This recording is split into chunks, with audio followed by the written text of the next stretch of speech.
Boa noite a todos, sejam bem-vindos a este webinar. Ele é organizado pelo capítulo do Brasil, da IGS, em parceria com a Geotecnia Brasil. Meu nome é Carla, eu sou engenheira geotécnica e muito feliz de representar a IGS Brasil. Nós somos muito felizes em ter vocês aqui. Depois da apresentação, nós vamos ter uma sessão de perguntas e respostas. Essa live vai ser em inglês, então a partir de agora eu vou falar inglês e a apresentação também será em inglês. So, hello everyone, and welcome to today's webinar organized by IGS Brazil chapter in partnership with Geotecnia Brazil. My name is Carla Maia. I am a geotechnical engineer and proud to represent the IGS Brazil chapter. We are truly happy to have you with us. After the presentation, we'll have a Q&A session, and your interaction makes this session even better, so don't hesitate to contribute, join the discussion, and post your questions in the chat. Our session will be moderated by Professor Enio Marques Palmeira. He is Professor Emeritus at the University of Brasília in Brazil and a leading specialist in geosynthetics. Thank you very much, Professor Enio, for accepting the invitation to moderate this session. It's an honor to introduce Dr. Richard Bathurst, Professor Emeritus of Civil Engineering at the Royal Military College of Canada and Visiting Research Fellow at Japan's Port and Airport Research Institute. Dr. Bathurst has authored over 230 peer-reviewed papers and led major societies, including Engineering Institute of Canada and the International Geosynthetics Society. He is editor-in-chief of Geosynthetics International and the International Journal of Geomechanics. Honors include Fellow of the Royal Society of Canada, the Thomas A. Middlebrooks Award 2021, and the Julian C. Smith Medal. So, Dr. Bathurst, please go ahead. It's an honor for me to be in the session with you. Thank you very much. Thank you, Carla, and thank you, IGS Brazil, for inviting me. It's always a pleasure for me to talk to my friends in Brazil, including my long-term friend, Professor Enio Palmeira. I have often mentioned to Enio that I do have a Brazilian connection. My mother is Portuguese, and her father, my maternal grandfather, was born in Portugal. And like lots of young men early in the 1900s, he was shipped off to Brazil, and he spent 10 years working in Manaus. So there is a connection. Anyway, I thought I would start by just telling you a little bit where I am. I'm in Kingston, Ontario, which is shown on this map. And it's currently about 15 degrees below zero. And there's a blizzard of snow outside. So I'm quite jealous and envious of all of you there. I have spent my career at the Royal Military College of Canada, located in Kingston. And this is probably the smallest university in Canada. It's a little bit, I'm sure you have a military school in Brazil. It's a little bit, it's equivalent to West Point in the United States. And its principal objective is to graduate students who will become serving officers in the Canadian Armed Forces. However, it also, as part of their program at RMC, they graduate with a certified civil engineering degree, just like you would at a civilian university in Brazil or in Canada. And we also have, as part of our degree programs, master's and PhD programs. And so with that environment, and also with a physical a relationship with Queen's University in Kingston, we do the type of research that one would expect at civilian universities, even though we're the Royal Military College of Canada. So my topic has to do with mechanically stabilized earth walls. Oh, And sorry, Mr. yes, You don't put your presentation. Your screen for me is not in your presentation. are you seeing anything at all? I'm just seeing like the scream yard scream. I'm not seeing the presentation. Are you seeing my presenter view? Are you seeing a Yeah, screen with? Okay, that's what you're yeah, seeing. Okay, so I just need to switch that over. 1 second. yeah. Thank you. Sorry Had to it, interrupt you. no, it's fine. I just have to get this thing. Oh dear. Okay, I'm just going to have to start again here. Oh no, there we are. How's that? Not yet. Okay, let it.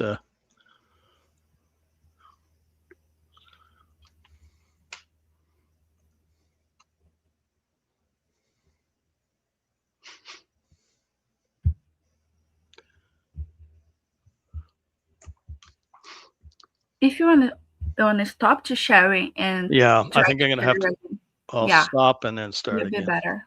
Yeah. Just technical problems happens. Yeah, this happens. Okay, let's try again. Yeah.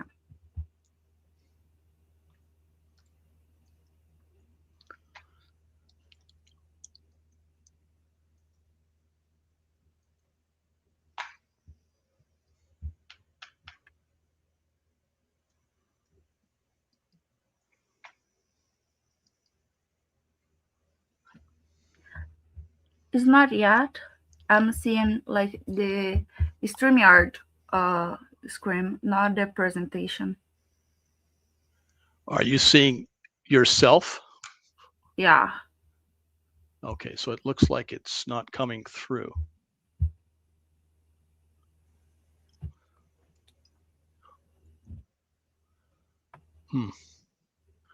That's strange. I'm sure I'm doing everything right. Hang on, let's try this again.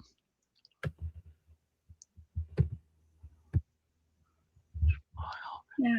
Oh, I don't know what's happening.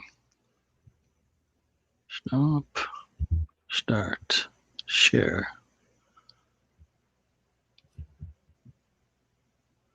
Share.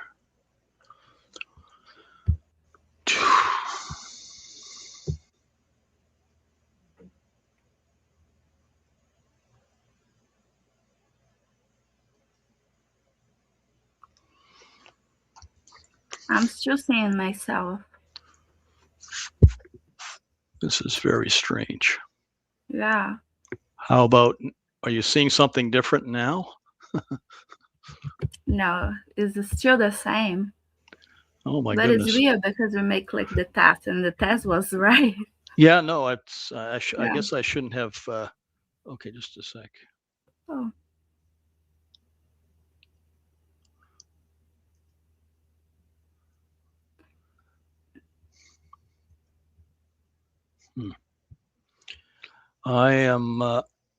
I'm a little bit lost as to what to do next. Um, you are sharing the full screen when you put to share, Yeah. and you are sharing a window. Or Yep. I'm going to turn it off and do it again. yeah, try to don't share just a window. Try to share the full screen to see if make better.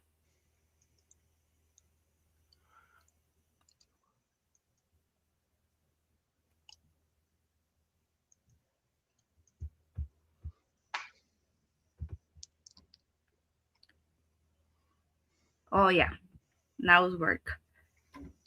Now I can see your presentation. Okay, Yeah, so you perfect. can see the present. Okay. Yeah, and everybody can see right now. Okay. Yeah.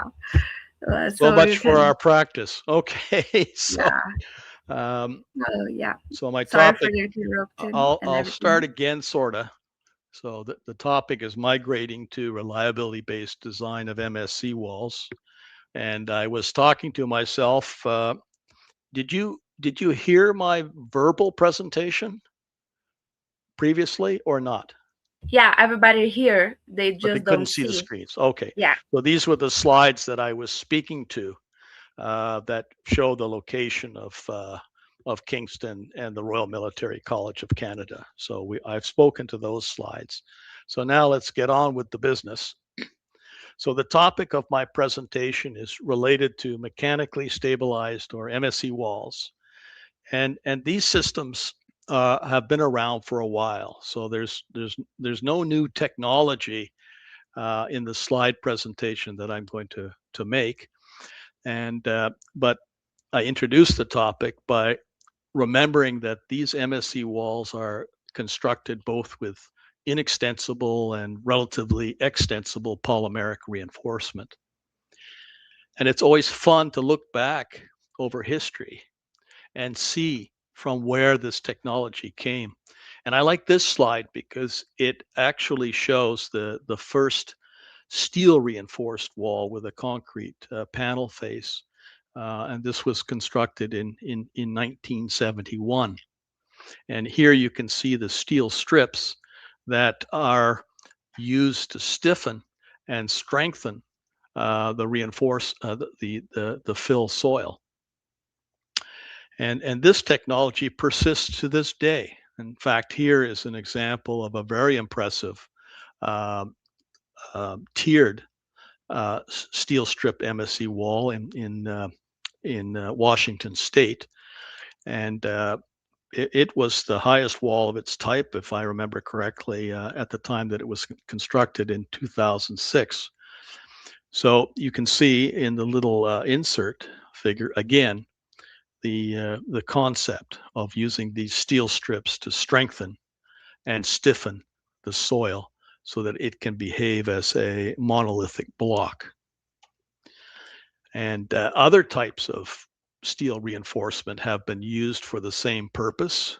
This includes, for example, steel ladders or steel mats. And the idea, the notional idea behind these MSE walls is that if you stack a granular frictional soil up, it'll form a pyramid shape, but the maximum slope of that soil is its angle of repose or its friction angle, if you like. And if you want to construct a vertical change of grade, then a strategy is to introduce uh, perhaps layers of paper in this laboratory example. And this is, if you like, um, a type of artificial cohesion that allows you to construct these near vertical structures. Now, of course, we don't use paper. Uh, we have developed as an industry high performance polymeric materials that we call geosynthetics. And this internal reinforcement can comprise, for example, woven geotextiles. And they've been used for many, many years. And the first walls that were constructed using these so-called geotextiles had this type of geometry. Horizontal layers of reinforcement were placed in a backfill and then wrapped around the face of the structure and tucked back in order to stabilize the face. And then these layers were placed in sequence until one constructed a monolithic block to perform the retaining wall function. This slide is one that I like to show to my friends in North America. This is actually, the photograph is of the very first geotextile wrap face wall constructed in North America. The United States Forest Service was enamored of this technology because it allowed them to get into hard to reach areas to build earth retaining structures in hard access spots, like for example, to support a unpaved road over a gully or swale, as you see here. And the cross section for this wall is shown here. And in fact, it was interesting. A few years ago, the original designers of this wall went back to this wall after about 30 years and exhumed specimens of the geotextile and tested them, and were able to show that the materials still had enough strength and stiffness to perform the retaining wall function. Much larger wrap face walls have been constructed, obviously, since that time. This was the highest wrap face geotextile wall in the world at the time it was built. And it was the geotextile faced wall was actually used to support the sides of a preload, which was used to compress compressible organic clay soils at the location of a bridge overpass. So this wall was temporary. I think it was in place for something like 2 years. And again, the cross section, you can see the wrap face construction. And in this particular case, 4 different types of geotextiles were used with decreasing strength and stiffness as you went from the top of the wall to the bottom. Now, more common, it can be argued, are the use of geogrid reinforcement products, which are made from HDPE or polypropylene or coated PET construction, as you can see here. And there's a wide variety of these materials around. These geogrid materials have been used to construct full height panel concrete faced walls. So to the layperson, this looks like a conventional tiered concrete gravity wall, but behind each facing are these layers of geogrid, and in this particular case, it's a uniaxial HDPE type, and that's the magic that's going on behind these walls. More recently, we've seen the use of polyester strap reinforcement, and you can see the material up in the corner here. They come in rolls. The reinforcement comprises parallel aligned polyester yarns, which are doing the work, and they are coated for protection and stability using polyethylene sheeting. So it comes in rolls, and they unwind it and place it in a W pattern. But the reinforcement is performing the same strength and stiffness function that the geotextiles were and the geogrid materials were that I showed you in the previous slides. From a mechanical point of view, these MSE walls are essentially composite gravity structures. They form a mass or a block which resists sliding and overturning due to the pressures and loads behind this block developed through the retained soil. And in order for these reinforced soil masses to function, they have to be internally stable. So that means that the reinforcement mustn't rupture or strain internally to failure. And we imagine that happens along an internal active Rankine failure surface. We don't want the reinforcement to rupture at the connections, and we don't want the reinforcement to pull out of the soil, which is imagined to exist in a passive zone behind this internal failure surface. And a main challenge in the development of design methods for internal stability has been how to calculate the maximum tensile load in the reinforcement under operational serviceabilities. serviceability conditions. Okay, this is the day-to-day conditions that the retaining wall must perform adequately. And before we get into details, we have to introduce the analytical equations that we associate with the internal stability limit states for these walls. So, for example, we have to be able to calculate what is the nominal load, tensile load, which is developing on this reinforcement layer. And that's on the load side. And just a sec. So here's the a typical equation to calculate the nominal load in the reinforcement, and you can see it's proportional to the spacing between the reinforcement, some equivalent lateral earth pressure coefficient, and the vertical stress acting at the elevation of the reinforcement. On the resisting side, we have pullout, and here's a typical equation for pullout that says that in this passive or resistance zone, the pullout capacity is proportional to the length of the reinforcement and the vertical pressure, etc. And then we have to have a nominal resistance, which doesn't exceed an allowable tensile capacity of the reinforcement.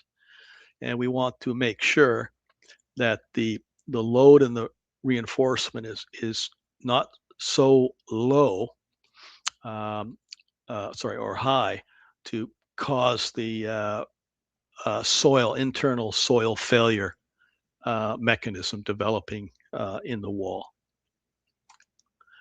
Now, in the olden days, which means when I was an undergraduate student, margins of safety were expressed by nominal factors of safety, which meant that knowing the nominal resistance for any limit state and the nominal load for any limit state, we want to make sure that the ratio of those two values is satisfactorily greater than 1. Okay, and that's typical of working stress or allowable stress design. When we use modern design codes in North America, these are all based on load and resistance factor design concepts. And here you can see the current code for the US on the left, and we in Canada have an equivalent LRFD design code, which you can see on the right. And in these codes, instead of using a ratio of nominal resistance to nominal load, we use a factored nominal resistance and a factored nominal load, where the nominal resistance is multiplied by a resistance factor, which is 1 or less, and the nominal load is multiplied by a load factor, which is 1 or greater. And for a limit state to be satisfied, this equation has to be greater than 0. And if you use LRFD and you satisfy this equation, it guarantees that you will have an adequate margin of safety. Now, here's the problem. Let's go to the top left here. Here's my nominal load and my nominal resistance. And my factor of safety will be greater than 1 as long as the nominal resistance is greater than the nominal load. And if the nominal resistance is much larger than the nominal load, then I will have a larger nominal factor of safety. But what we need to admit and understand is that these estimates of nominal load and nominal resistance have some uncertainty. So if you had a large number of these nominal loads and nominal resistance estimates, there is the possibility there may be a combination of nominal load and nominal resistance in which the nominal load is greater than the nominal resistance, and therefore our limit state is not satisfied. And if the nominal load and nominal resistance are very different, the possibility of the nominal load being greater than the nominal resistance is much less. And the red area that you see here is a notional idea of how large that probability of failure may be. Now, if we look at the bottom left, what you see here again are the same best estimates of nominal load and nominal resistance, but here the uncertainty in each one of those values is actually much larger. And here we have greater probability of failure than the cartoon that you see above here, even though our conventional nominal factor of safety calculation is the same. And again, you see here, this is larger probability of failure, even though the nominal loads and resistances that we calculated at time of design remain the same. So this provides the motivation for reliability-based design for internal stability of MSE walls. Reliability-based design addresses and quantifies uncertainty at the time of design within a probabilistic framework. It provides a more nuanced appreciation of margins of safety for soil structure interaction problems compared to limit state design using deterministic factor safety past practice, load and resistance factor design, and partial factors approaches. Okay, a more nuanced appreciation of margins of safety. And so how can we quantify these margins of safety probabilistically? Well, we use a concept called reliability index, which is given the Greek symbol beta. And here I want to show how we calculate this reliability index. If I know what my best estimate of load and resistance is, and I have an idea of what the spread and the uncertainty is in each of these nominal values, I can quantify it by a coefficient of variation, which is just the standard deviation divided by the mean. And in this equation, I can enter my deterministic factor of safety, nominal factor of safety here. And if I know what these coefficients of variation are for my estimates of load and resistance, I can put them into this equation. And out here, I can calculate what the reliability index is. The higher the reliability index value, the safer the limit state within a probabilistic framework. And it doesn't matter what the statistics are, what the mean and of the nominal load and resistance are, or the best estimates. As long as I have the spread, an estimate of the spread in these values, I can put it into this equation and calculate beta. Now, some people may have problems with reliability index, but it is mathematically relatable to the probability of failure. And here's a plot that shows probability of failure versus reliability index. And there's a mathematical relationship between the two. And what it shows is as the probability of failure gets smaller and smaller, the probability that my limit state is not going to be satisfied, as it becomes smaller and smaller, then the reliability index value goes up. So that's what I said, is that a large value of reliability index is better than a small value. And this is the vocabulary that is used in structural design. The beta, if I write this performance function, instead of writing just focusing on the nominal factor of safety, if I write nominal factor of safety minus 1, I have this performance function g. And if g equals 0, then I'm at limit equilibrium. And beta times the standard deviation of this distribution of G is just the distance between 0, the limit state is just at failure, and the mean value. So this area that you see here is the probability of failure, and this is beta. And this shows you, at least visually, the connection between this reliability index term and probability of failure. So what are typical values for design? Well, if we're dealing with typical foundations, and we're interested in the probability that base sliding is not satisfied, then typically we might use a probability of failure of 1 in 1,000 for design, which maps to a reliability index value of about 3.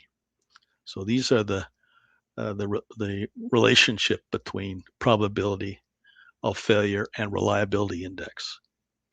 Now, for internal stability of our MSE walls, a much lower reliability index value and a much lower probability of failure is acceptable because these structures are highly strength redundant systems. In other words, if one reinforcement layer does not satisfy a limit state, there are other neighboring layers that can take the load, as it were.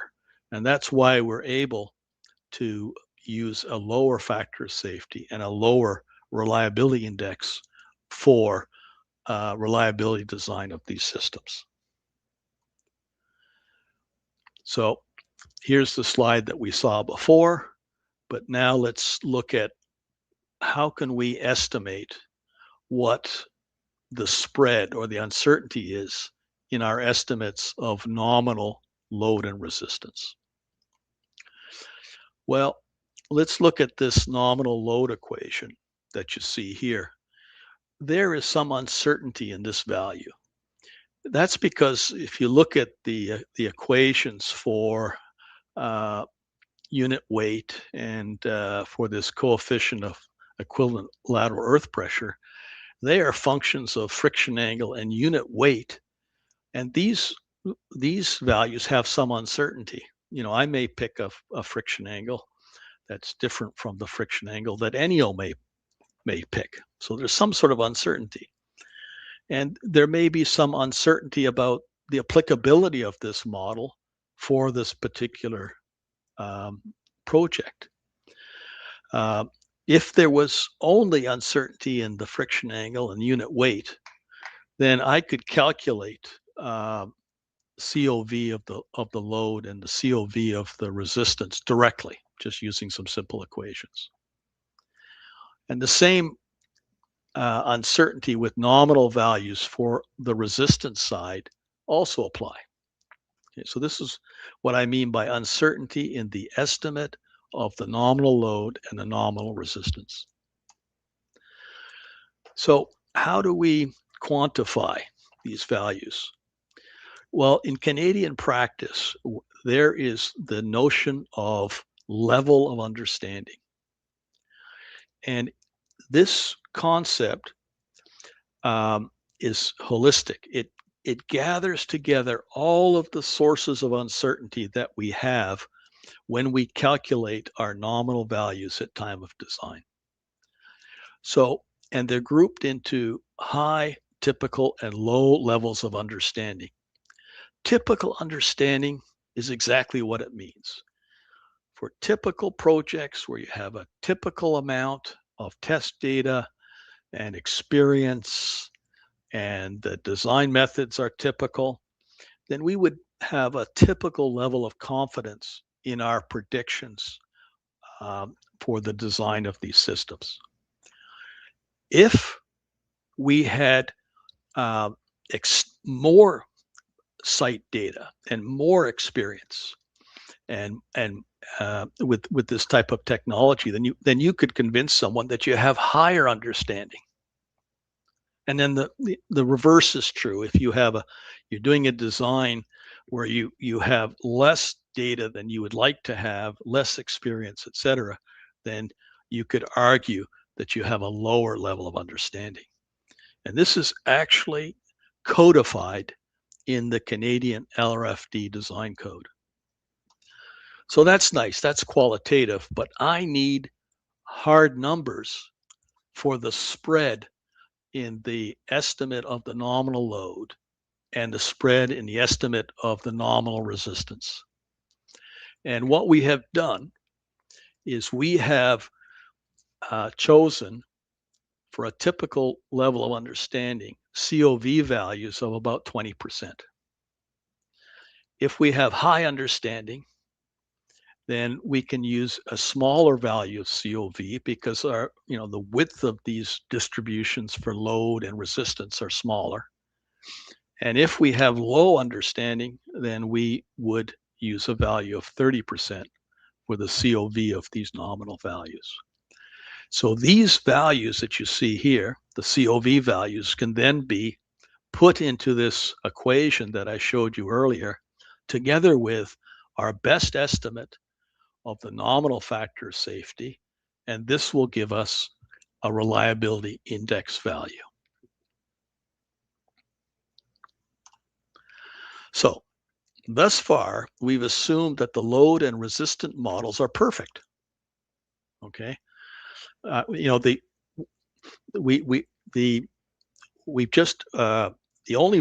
only uncertainty we have is in the input parameters that we're going to put into the model. But the model itself, we are assuming is perfect. And so we've assumed that all of the uncertainty is at the time of the design is in the choice of the nominal values at time of design, based on overall level of understanding. But there are other sources of uncertainty at time to design that we need to talk about, because there is always some error in the underlying deterministic models for load and resistance. We call this model bias. This is error which is independent of the project that you're designing for. It is the intrinsic error in that equation that you're using to calculate the nominal load or the nominal resistance. And this is a particular concern for internal stability limit states for MSE walls, because all load and resistance models have a large empirical component. And there are different models to choose from, and the accuracy of those models can vary widely. And it can be shown that model bias, the inherent accuracy or inaccuracy of these models, has a greater quantitative influence on computed margins of safety than the uncertainty in the choice of the nominal input values that you use at time of design. Now, fortunately, and MSE walls in some ways are a great opportunity to test these ideas of model bias, because we have lots of data, and we can use this data to quantify model error for things like tensile rupture and pull-out limit states for MSE walls, for both walls with extensible and inextensible soil reinforcement products. So we go back to this slide, which we've seen before, and we ask ourselves, well, what is the model error for the calculation of nominal load? What's the error by just using this equation? Well, we answered that question over many decades by going into data taken from walls in which, for example, for steel reinforced walls, people had put strain gauges on the steel, and from those strain gauges, the loads in the reinforcement under operational conditions could be deduced. And from this, each one of these measurements, from each of these instrumented layers, we calculated the measured value. And then we calculated the predicted value for this layer using whatever model we were interested in this comparison. So this is the AASHTO simplified method. And we put that predicted value into the denominator of this ratio, which is bias, and calculated the bias value. So depending on the model, there are different coefficients for the equivalent lateral earth pressure. If you use the simplified method in AASHTO, for example, in order to predict the maximum load and the reinforcement in this layer, I would go to this design chart here, and knowing the depth of the reinforcement, I could go to this chart, and from the horizontal axis, I could deduce what this equivalent earth pressure coefficient is using this ratio of Kr to Ka, where Ka is simply the active Rankine earth pressure coefficient. And all these design methods are variations on this theme. So now we collected all of these measurements from 97 of them from 24 different steel strip MSE walls. In fact, I think we have more data now than when this slide was constructed. And I get a distribution of these bias values, and they invariably follow a log normal distribution with a mean and a COV. And so in this case, the mean is 1.19 of these bias values, and the spread is about 40%. And we did the same thing for geogrid walls. And here's a wall that I was involved in, actually.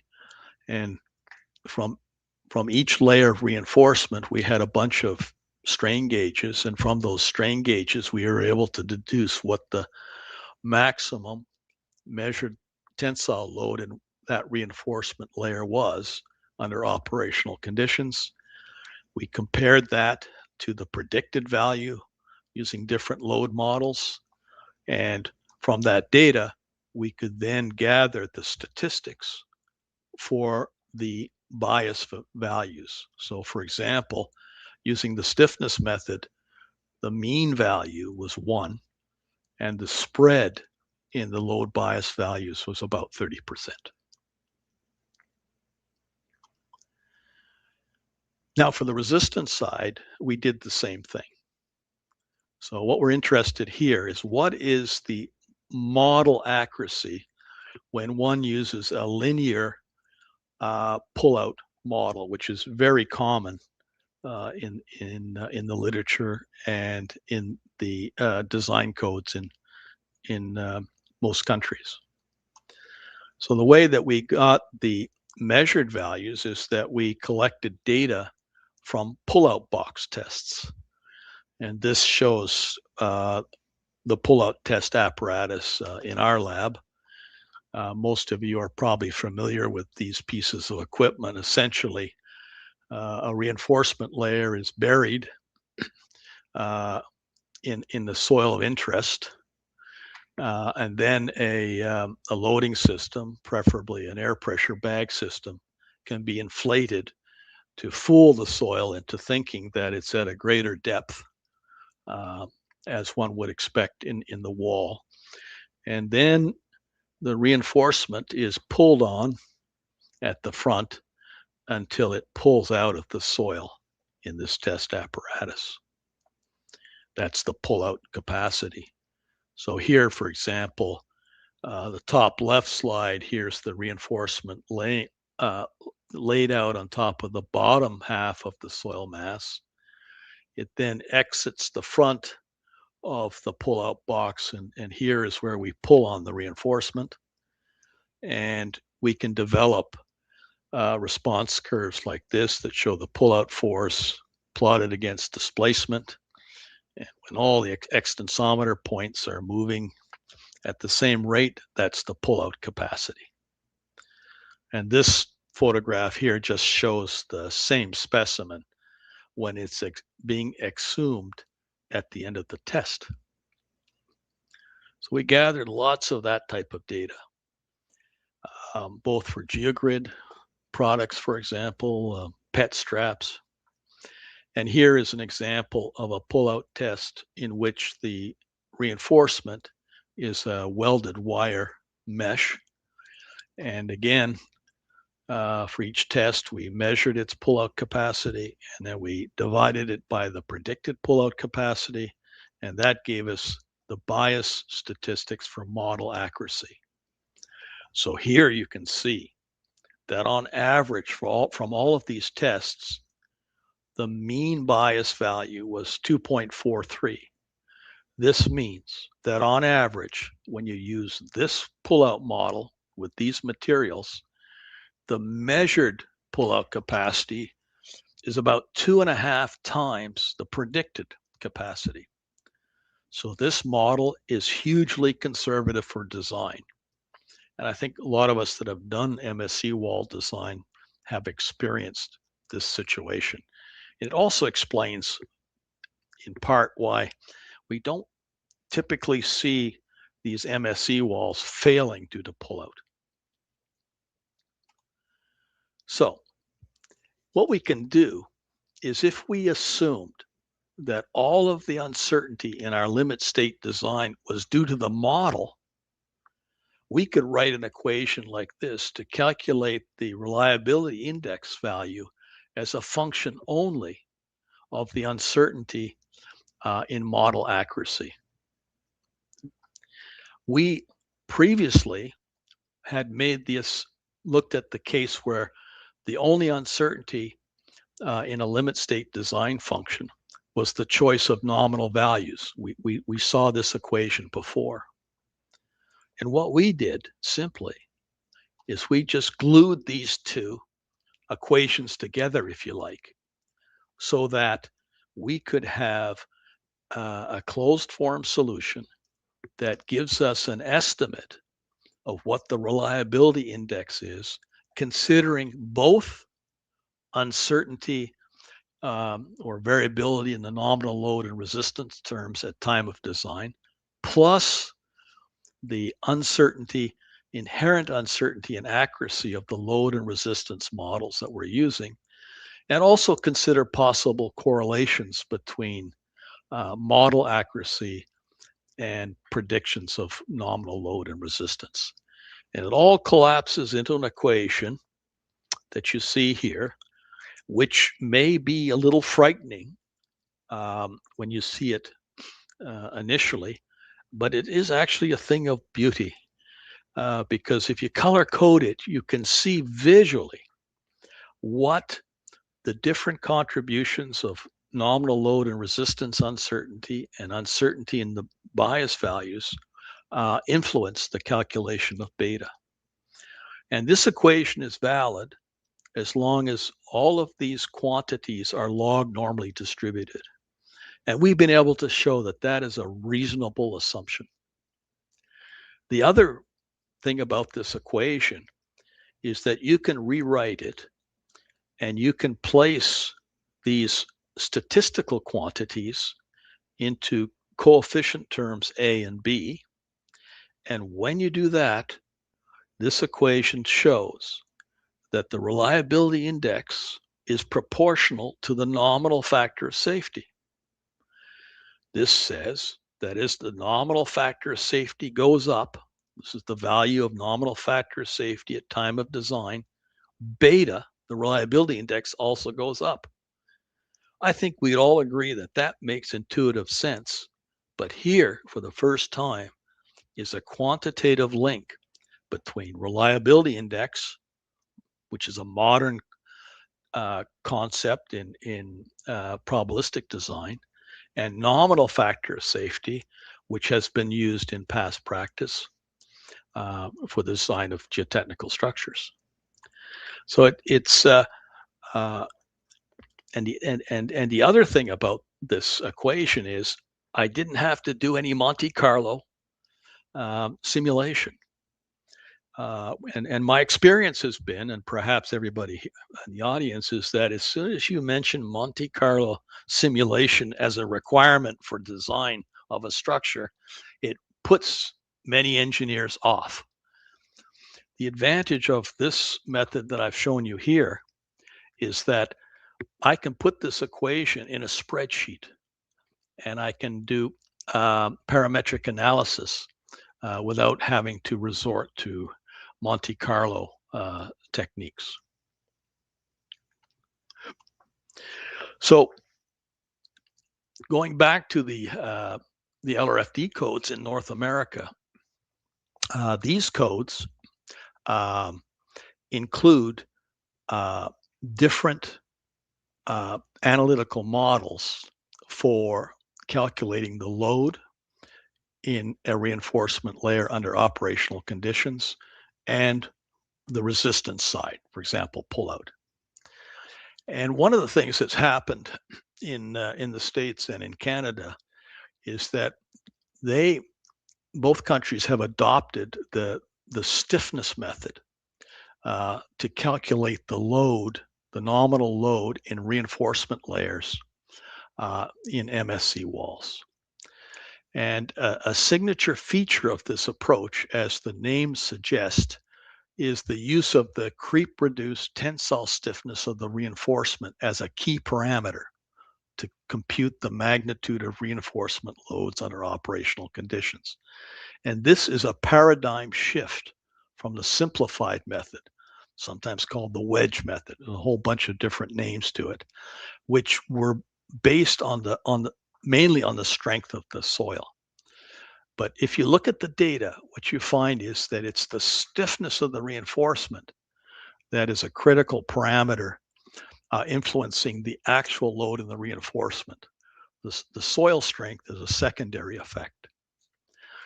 So much of the work that I have done with my students and other colleagues is to develop this stiffness method. And the stiffness method is illustrated here, the simplified method. So this top formula that you see here is basically the simplified method that we saw earlier. And our philosophy was, let's sort of keep the same simplified method formulation in order to ensure a comfort level with designers, but let's modify each of those parameters with these empirical coefficients that you see here. And I don't want to spend a lot of time on this, but basically we fixed the simplified method so that it made better predictions of observed maximum loads and reinforcement layers under operational conditions. And this stiffness method was much more accurate, and you can appreciate that by just simply visually understanding what's happening in these two plots. What you see on the left-hand side is the AASHTO simplified method. And what we did with a whole bunch of data that we collected is we plotted the measured maximum load against the predicted value. Now, if it was a perfect model or a reasonably accurate model, we would expect these data points to follow closely this one-to-one correspondence line. They clearly do not. With the AASHTO stiffness method, which is this equation you see here, you can see that the measured versus predicted values are much closer. That means that the mean of the bias values are closer to 1, and the spread in the bias values are much lower than for the same data points using the AASHTO simplified method. So this equation is much more accurate. And another advantage of this equation is it can be used for both geosynthetic and steel reinforced soil walls. Okay, so it actually allows us to move seamlessly across design methods that use different reinforcement types. Now, in many cases, for example, if we have an unsurcharged wall, the wall is essentially vertical. We use the same reinforcement type throughout the height of the wall, and the soil's cohesionless, then this equation becomes simplified. And so for most walls, the equation that one would use for design is shown here. And it's not very much more complicated than the simplified method equation. So we can put the statistics for the simplified method and the stiffness method into this mother equation that I showed you before to calculate what the reliability index is for each reinforcement layer and the corresponding limit state. So here we have plots that show the calculation of reliability index for the tensile strength limit state for geogrid MSE walls. So on this plot, we have on the vertical axis here, reliability index. And here I've identified a reliability index of 2.33, which is a target probability of failure of 1 in 100. So, and on the bottom, I have plotted the nominal factor of safety. And remember that the reliability index is proportional to the log of this value. So that's why there's a log scale. There are 3 curves here. Each one of these curves is a solution for this equation using a different value of the nominal load. And so here you see 0.1, 0.2, 0.3. So 0.2 represents a curve with typical level of understanding. The curve at 0.1 represents a high level of understanding. And this curve here represents a low level of understanding. So an engineer could use the charts in this way. I want to satisfy a target beta value of 2.33. I'm interested in a typical level of understanding. That means that my nominal factor of safety at time of design has got to be close to 2 if I'm using this simplified method. I could work the other way. I could start with my nominal factor of safety and then go up to these curves and read off or calculate the actual beta value. And I can do this for the stiffness method as well.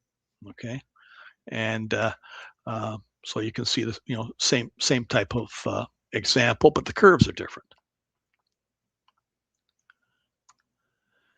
So let me show you how this can be done in practice.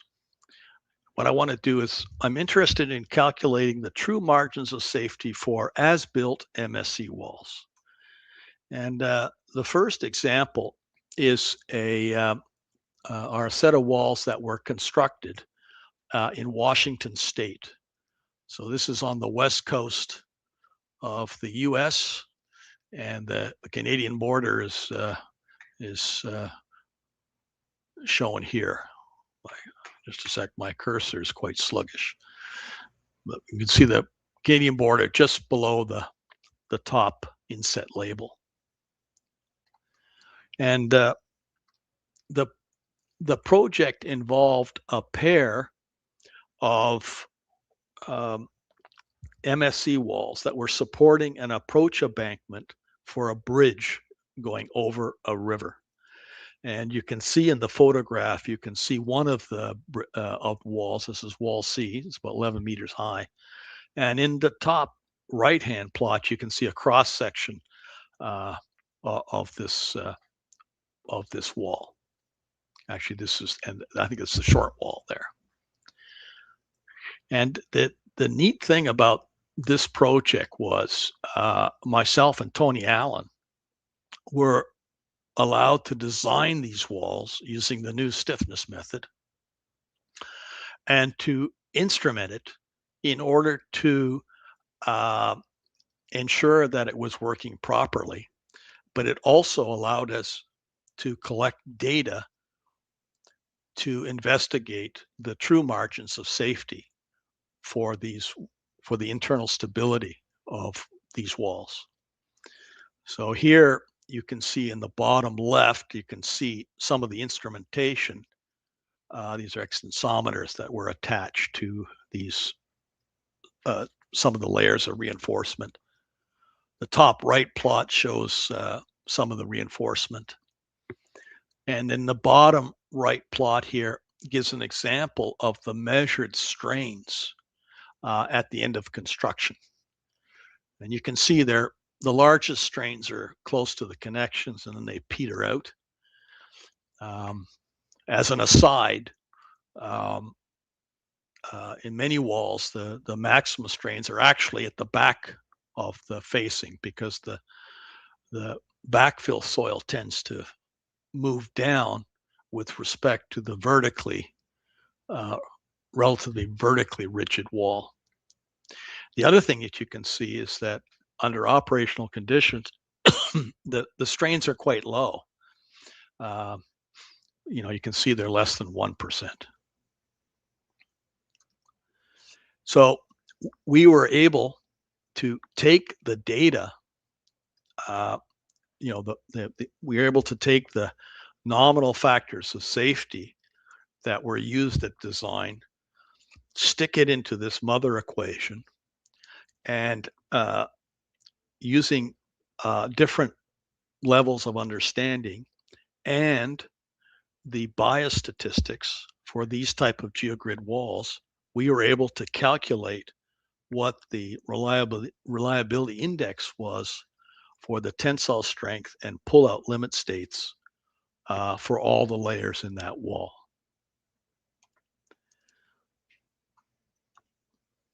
And here's a plot. And what this plot, if we look at the colored plot here, the vertical axis is normalized depth of the layer below the top of the wall. And the horizontal axes are reliability index and probability of failure. Again, remember, they're connected. And what we have here is the target value of 2.33. If we calculated the nominal loads using the simplified method, you can see that the values for tensile strength limit state are much less than the target value, maybe only at the top where we're okay. If, however, we calculated the nominal load values using the stiffness method, which is more accurate and less conservative, we were able to ensure that the reliability index, back calculated reliability index, was greater than the target value, meaning that we were safe from a probabilistic point of view. So the simplified method was unsatisfactory, and the stiffness method was fine. And actually, this is not a surprise because the wall was designed using the stiffness method and not the simplified method. Now, closer for you guys, we looked at other walls around the world, and we came across this Impalo polyester strap wall, which is fairly well documented in the literature. So the photograph shows the facing. It was surcharged. It was experimental program, and the left-hand side diagram shows a cross section of this wall. And we did the same type of calculations that I showed you before, except here, for example purposes, we're looking at the pull-out limit state. So in the pull-out assessment, we looked at 3 different pull-out models. Okay, the one that we're most familiar with is pull-out model 1. And for the calculation of load, we used the AASHTO coherent gravity method. We did these analyses for different load models, but just for example purposes, I'm showing the load model for the AASHTO coherent gravity method. And on the left-hand side first, you can see the distribution and magnitude of the beta values and PF values for each layer. And red means bad. And you can see that at the top of this wall, if you use the conventional linear pullout model for these PET straps, and you use the coherent gravity method to calculate load, you can see at the top we have an unacceptable margin of safety by a tiny bit. And if we go to this plot here, we've simply plotted the reliability index versus nominal factor of safety using this linear form of our beta equation. And each one of these symbols is one layer, one calculation. And you can see that they plot along a straight line, as we would expect from this model. And here you can see the top two layers of this wall were close to or below the target value. And this tells you what to do. Okay, what you want to do is you want to move these points up this line. And the simplest thing to do is just to lengthen those reinforcement layers at the top of the wall. That's the easiest thing to do. So this plot and its interpretation gives you design guidance on how to improve the margin of safety in pullout using a probabilistic approach. So from this talk, there's a bunch of important conclusions and impact. As I said before, reliability-based design gives a more nuanced appreciation of the margin of safety for internal limit states for MSE walls compared to conventional factor of safety or partial factor of safety or LRFD approaches. The accuracy of the load and resistance models and uncertainty in the magnitude of nominal load and resistance terms at time of design is considered explicitly. And you may be asking yourself, well, where do I get these model bias data from? Well, that, from 20 years of work, we have collected model bias data for different types of reinforced soil walls, including those with geogrid strips, steel grid, polymeric straps, and for different design, load, and resistance models. They're all available. One of the nice things about this approach is that differences in beta or probability the limit state is not going to be satisfied are detectable between walls of similar design and between different types of MSE walls that can perform the same function at a particular project. The calculation of the reliability index can be done using a spreadsheet. You don't have to do Monte Carlo simulation. And as that mother equation that I showed you demonstrates, the method provides a quantitative link between the conventional factor of safety, which is familiar to geotechnical engineers, and reliability index, which is used in contemporary probabilistic analysis and design of geotechnical structures.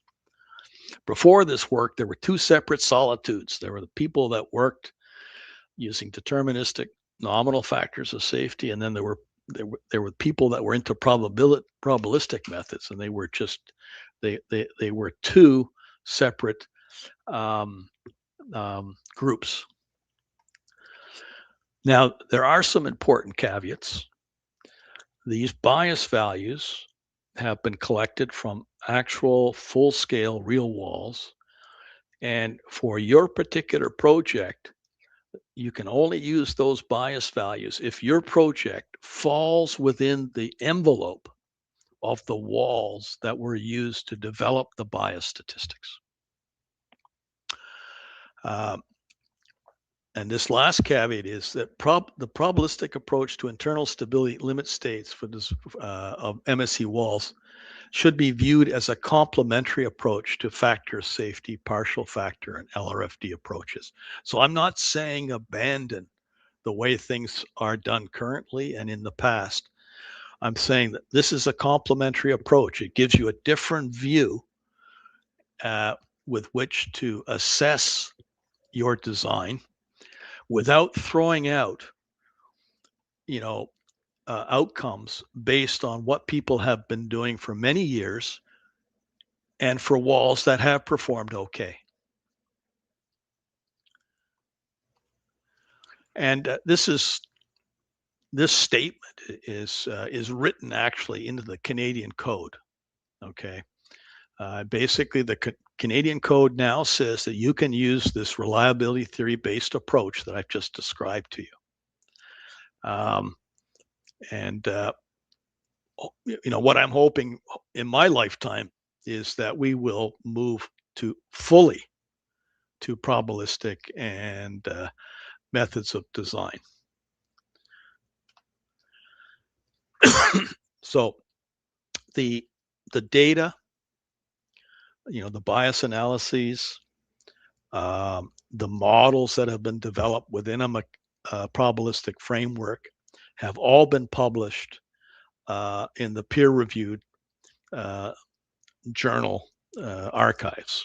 So here's just one paper that talked about reliability-based design for geosynthetic reinforced walls. And if you go to my website, you can find these papers that describe the development both of the underlying models and also the collection of bias data and how probabilistic calculations can be done. Now, like all professors, this work has been done in collaboration with other hardworking people, and they're shown here. Some of them are other professors like these guys here, and this row here shows pictures of various PhD students and postdocs, some of them with very bushy mustaches. Bing Wong, if you people use the GeoStudio suite of programs, he's the main programmer. If you guys use Rock Science, seen as the main man for their suite of programs that you use. And the rest of the folks here have made major contributions.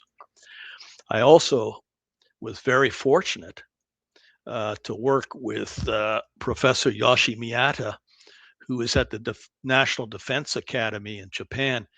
And he has before I retired, he has the exact same job that I had at the Royal Military College, and fortunately, the same interests. And so he was able to work with me to use lots of data that was available in Japan for the assessment of MSE wall designs, etc. And as a sidebar, it's very interesting in Japan, if you want to market an MSE wall system, the Japanese government makes you build full-scale walls and instrument them and take the walls to failure before you're allowed to sell that system. You have to prove it's going to work. Well, decades of that type of testing has resulted in a whole bunch of data, and that data has been used to inform the development of the stiffness method and to collect databases for model biases. And then finally, the other guy who's really important to this whole project is Tony Allen. And Tony has recently retired as the head geotechnical engineer at Washington State Department of Transportation in the States. But he was, until recently, he was the chair of the technical committee on foundations and walls and for the AASHTO manual. I showed you a picture of that. So here was a guy that I was able to work with, and it was the first to say, okay, here's the problem. This is what we need to do. Do you want to help? And for the last 30 years, we've been working together. So this has truly been an international effort and a very fine example of how much you can get done if you work in a collaborative environment with other capable persons. So I thank these people for working with me. If you're interested, as I said, in any publications, I have a website which is here. You can find me. You can Googleate me and find me very easily on the web. You can find this web page, and I'm more than happy to send you papers if you're unable to get access to them in the various journals. So, obrigado. Thank you very much for your attention. I hope you've learned something from this. And this has been my pleasure to give this presentation. Thank you.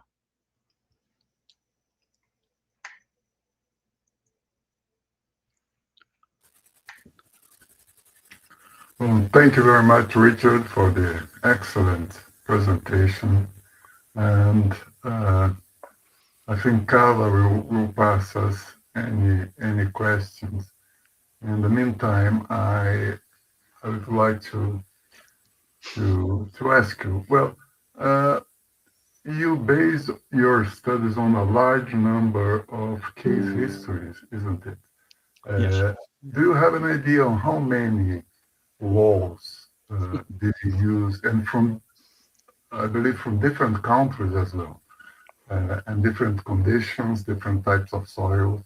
So can you give us an idea on how many walls and how many different conditions did you use in your studies?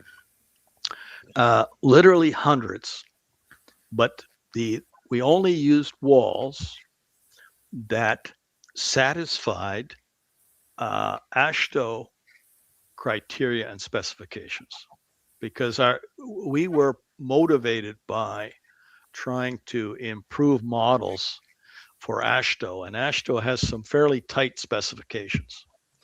So we for any walls that had they, like I said, they had to fall within those specifications. So there were many hundreds of them. Now if you look in the papers, there are a couple of main papers which have tables in them, and they carefully identify the geometry, the reinforcement type, and the source of where we got the data from. And that's why I'm saying there are hundreds of them. I can't remember how many there are exactly. Some of the slides hinted at 99 data points and 27 different walls, but those were actually relatively early in the investigation. We have continuously updated those databases, and one of the reasons that we did it was that we wanted to develop a variation of the stiffness method that could be used, for example, in Japan, where they have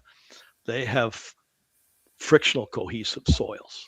So we had to use some data from that country, but we had walls from Brazil, Mm-hmm. And most recently I showed you those PET strap ones. Mm-hmm. Okay. So it was a huge project. I would say about, I'm trying to, it's like, I know, 25 years to 30 years of work. Mm-hmm. Yes, quite impressive. And well, not only in Japan, but also in Canada and other parts of the world, the seismic effect Yep. is also important. Yep. In these studies, have you considered the influence of seismic activities? No. Basically, over most of the life of an MSE wall, it's not feeling seismic. So that's why when I use the term operational conditions, that's when the wall is sitting happy and not being shaken about. So the way that the recommendation in AASHTO is that you design the wall for static conditions, and if the wall fits the caveats for that allow you to use the stiffness method, you go ahead and design the wall. Then you start thinking about seismic. I don't have a slide here, but for situations in which you have competent ground conditions, it's the soil's not going to liquefy, and you don't have a building sitting on top of your wall, etc. And the peak ground acceleration is less than about 0.4 g. Then there's a simple way of just adding an additional tensile load to each layer, and then you can check your design that way. But that's just looking at the model itself. It doesn't really tell you anything about probability. There are lots of programs that are around now.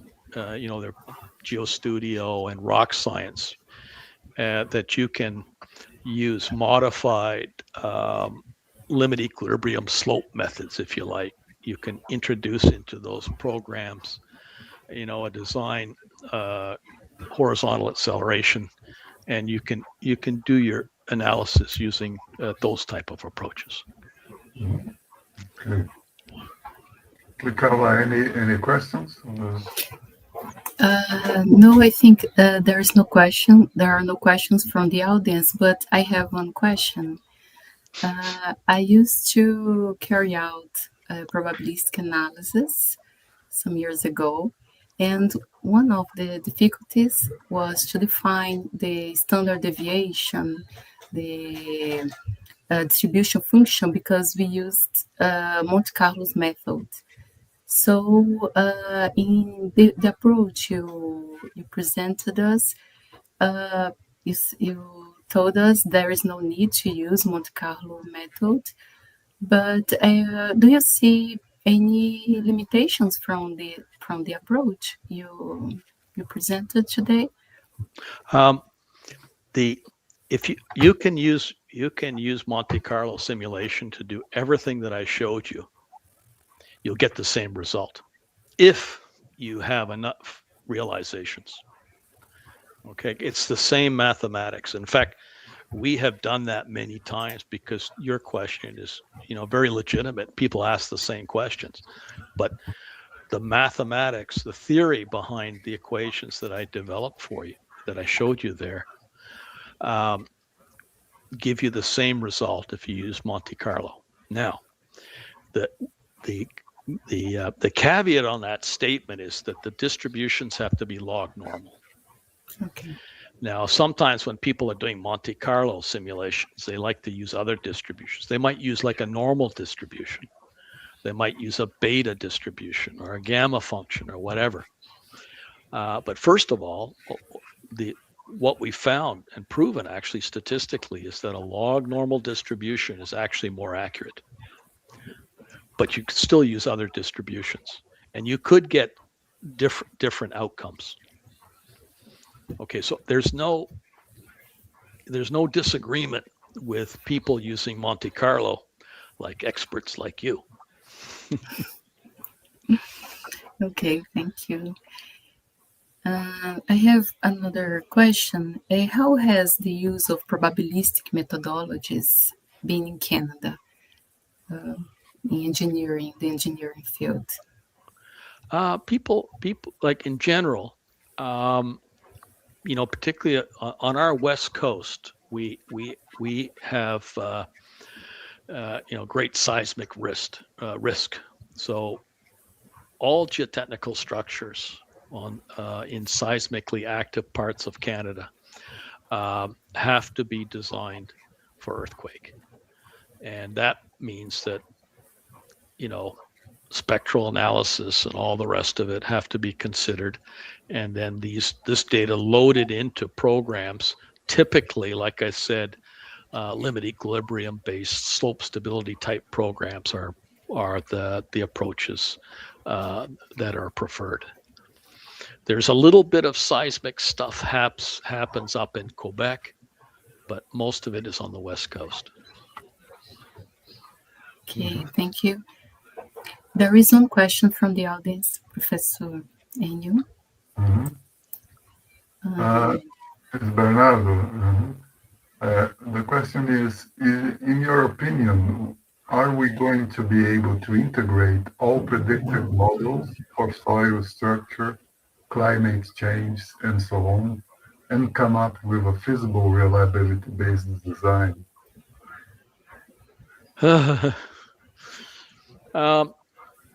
I if you can take a snapshot in the future and tell me what you think the properties are for the soils, for example, and what the accuracy of the model is going to be, and what the nominal load values and resistance values are, then I just do the same calculations. So I think that the question is not the methodology that I showed. The question is, how will all the inputs change, for example, at the end of the century, if I wanted to carry out a similar design? So that's a little bit beyond the scope of what I showed today. And people are looking at that now, because particularly in Canada we have our problems. You guys do too, but in Canada we have this permafrost melting business where we have huge collapses as the ice in the frozen soil melts, and it just turns to a liquid. And so this is a major problem in the Canadian North. And now my buddies, most of them now, they're all doing research on the Canadian North, trying to figure out what is the impact of climate change on infrastructure in the North. But I'm too old to start another line of investigation. Okay. Well, Richard, you also mentioned the use of cohesive soils, which is something that is very common in Brazil. So your approach would also be applicable to cohesive soils. That would be no problem in this sense. Sort of yes and no. Again, there's a lot of fine print when we use the stiffness method, is that if there's cohesion, it has to be guaranteed for the life of the structure, because there's different types of cohesion. For example, if you do a shear box test, even on a granular soil, there's a non-zero intercept right at low pressure, and we call that apparent cohesion. There are other types of cohesions. There's cohesion which is due to matrix suction, etc. And in our stiffness method, we only calibrated our model for cohesive frictional soils as long as that cohesion was there for the life of the structure. We are not advocating to build structures that hold together because of negative pore pressure and then sometime later disappear. That's not a good idea. Mm-hmm. So that's how we treat cohesion. Mm-hmm. Okay. Any other question? Yes, there is one more from the audience. Mm-hmm. It's from Alan. Okay, Alan. He's well known to you, isn't he? Yes. I'm sorry, what was the name? Alan is my husband. Oh, your husband, okay. Yes. Now, the question, in terms of height, what's the current state of art for MSE wall reinforced with geogrid? A constant vibration effect from a crusher can be an issue. I think he's thinking about the mining. Yeah, yes. So what happens when you dump large crushed rock on top of a geogrid material? Again,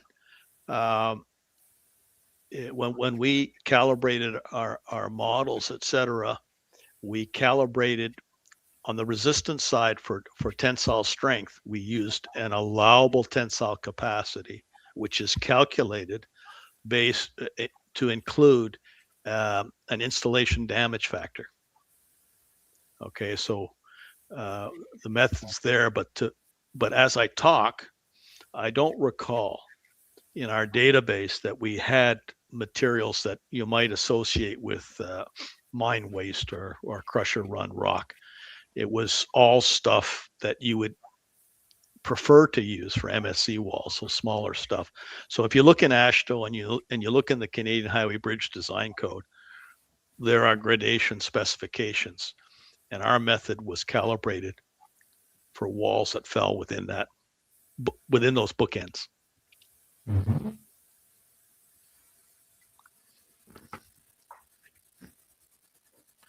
Well, there's a lot of message here congratulating you, Richard, for the. That's from my. Is that from my wife and daughter? No. From Brazilian colleagues here that enjoyed very much your presentation. I wonder if there's any other question. No, from the audience, maybe I have one question.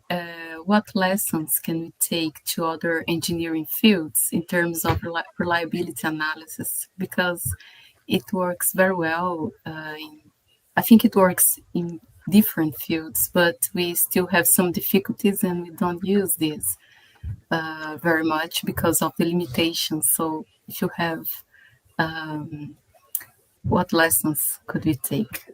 Well, I think, first of all, as a general statement, I think that whatever methods you're using now, they may be analytical, they may be numerical. You can always do those calculations with a probabilistic view. Okay, there's nothing magic about that, and I firmly believe that by doing that, you get a better feeling. I mean, let's face it. If someone tells you have a factor of safety of 1.5, I don't think that's as useful as selling someone, okay, if you use this design, there's 1 in 1,000 chance that you will not have a factor of safety of 1. You'll have a factor of safety less than 1. To my brain, I think that's more useful. We have a lot of experience that says if you design for a factor of safety of 1.5, we don't have any problems. And that's true. But I don't think it's quite as nuanced. So I think that the way in the future is going to be probabilistic design, and we'll be able to do it because we have the computer resources and power and programs to do it now. In the olden days, we didn't. So I think that's how we're going to move forward. The one thing that this MSE wall business has is that we were able to integrate notions of model accuracy. And that's something that a lot of other geotechnical structure interaction problems don't have. The one example where they do have this type of model accuracy is in pile design, right? Because, there's lots of pile load test data. So you can do the same thing with pile data. And actually, we're doing that. But what's unique about what we have done is that we have combined 2 sources of uncertainty. I think you got the message. One is the uncertainty at time of design, assuming your model's perfect. And then we've integrated estimates of the impact of models that are imperfect, which in our geotechnical business, there's quite a lot of those. Okay. So I think that's the advantage of what we've done. But again, if you go, these companies like GeoStudy and Rock Science, they have these type of things in them. And the Rock Science people, and I have to declare a conflict because the guy that does all that Rock Science stuff is my former PhD student, Sina Javan-Kostel. They have programs now that for MSE walls, you can choose what design method you want to use. And then they have these modified slope programs that will do all sorts of probabilistic stuff. So the tools are fabulous. I wish I had them because when we were developing these methods, we didn't have these tools. Mm-hmm. Okay. Thank you. Okay. So I wonder, well, do you think we should close the session, Carla? Yes. Which I would like to thank again Richard this presentation. It's a great pleasure for me to take part in this webinar. I think it's a lot of information and very good for our Brazilian engineers to have this kind of experience with such a long time that you have been doing research on reinforced soil walls. So I pass to Carla to close our session.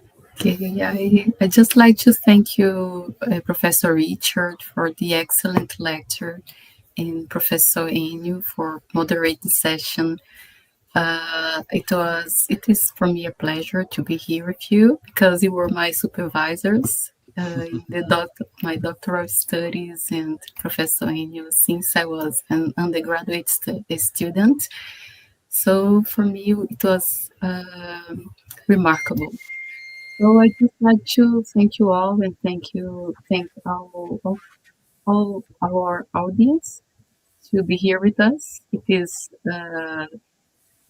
late in Brazil. It is 8:30, 8:40 p.m. and people are here with us. So just thank you. Yes. Oh, thank you, the audience. Thank you, Ennio and Carla. It's nice to see both of you again, by the way.